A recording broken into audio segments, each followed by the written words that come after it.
अगर आप एक एनआरआई हैं और भारत में भी कमाई कर रहे हैं तो ये वीडियो आपके लिए बहुत इंपॉर्टेंट है। एक ही इनकम पर 2 बार टैक्स देना जरूरी नहीं है और इसी से बचाने के लिए बना है DTAA यानी कि डबल टैक्सेशन अवॉइडेंस एग्रीमेंट। आज हम आपको बताएंगे कि आखिर ये जो DTAA है काम कैसे करता है, आपको फायदा कैसे पहुंचाता है और इसे क्लेम करने का सही तरीका क्या है। तो चलिए फटाफट आपको सब कुछ बता देते हैं बहुत आसान भाषा में। नमस्कार, मेरा नाम है नेहा उपाध्याय और आप देख रहे हैं NBT टेक एड। मान लीजिए आप अमेरिका, UAE या फिर किसी और देश में नौकरी कर रहे हैं और वहीं पर टैक्स भी भरते हैं, लेकिन आपके पास भारत में भी इनकम है, जैसे FD का ब्याज, किराए की आमदनी या फिर शेयर मार्केट का फायदा। अब भारत सरकार कहती है कि आपने भारत में कमाई की है तो टैक्स तो देना ही होगा, और वहीं जिस देश में आप रह रहे हैं वो भी आपकी ग्लोबल इनकम पर टैक्स लगाता है। यानी एक ही आमदनी पर 2 देशों में टैक्स, और इसे कहा जाता है डबल टैक्सेशन। और यहीं पर DTAA आपकी मदद करता है, यानी कि डबल टैक्सेशन अवॉइडेंस एग्रीमेंट। ये एक समझौता है जो भारत ने 90+ देशों के साथ किया है। इसका मकसद है एक ही आमदनी पर 2 बार टैक्स न लगे। अब देखिए, जो DTAA है ना, वो 2 तरीकों से काम करता है। पहला है एग्जम्पशन मेथड, यानी एक देश टैक्स लेता है और दूसरा नहीं लेता।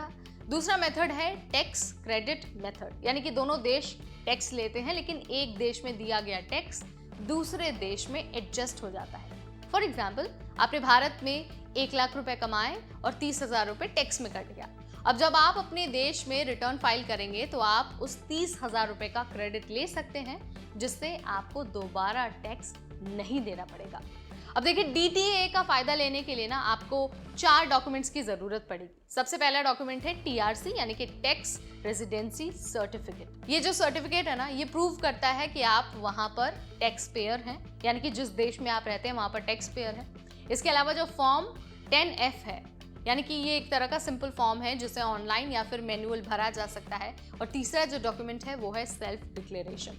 इसमें आप बताते हैं कि आप DTAA क्लेम कर रहे हैं। उसके बाद जो चौथा और सबसे इंपॉर्टेंट डॉक्यूमेंट है वो है पैन कार्ड। अब देखिए, भारत में टैक्स संबंधी कामों के लिए पैन कार्ड कंपलसरी है, और इन चारों चीजों को टाइम पर जमा करने से आप या तो TDS कम करवा सकते हैं या फिर बाद में रिफंड क्लेम कर सकते हैं। अब देखिए, बहुत से NRI ना कुछ बड़ी बड़ी गलतियां करते हैं जो आपको नहीं करना है। पहली गलती है फॉर्म 10F या फिर TRC नहीं जमा करना। दूसरी, पैन कार्ड नहीं होना। तीसरा, सेल्फ डिक्लेरेशन देना भूल जाना। और चौथा, भारत में इनकम को इग्नोर करना। अब देखिए, अगर आप इनकम को इग्नोर करते हैं ना तो बाद में नोटिस और पेनल्टी की वो वजह बन सकता है। तो याद रखिए, DTAA सिर्फ तभी काम करता है जब आप उसे सही तरीके से क्लेम कर सके। अब देखिए, अगर आप NRI हैं तो DTAA आपकी टैक्स स्ट्रैटेजी का अहम हिस्सा होना चाहिए। एक ही कमाई पर 2 बार टैक्स देना जरूरी नहीं है, बस आपको सिस्टम को समझकर स्मार्ट तरीके से चलना है। तो अगले वीडियो में ना मैं आपको बताऊंगी कि TRC कैसे बनवाना है और फॉर्म 10F ऑनलाइन कैसे भरना है। तो इस वीडियो में फिलहाल के लिए इतना ही। अब आपको समझ में आ गया होगा कि डबल टैक्सेशन से आपको खुद को कैसे बचाना है और किन डॉक्यूमेंट्स का आपके पास होना बहुत जरूरी है। वीडियो अगर पसंद आए तो इसे लाइक और शेयर करना बिल्कुल ना भूलें। NRI से रिलेटेड ऐसे ही अपडेट्स, ऐसी ही प्लानिंग्स हम आपके साथ शेयर करते रहेंगे, सिर्फ और सिर्फ NBT टेक एड के जरिए।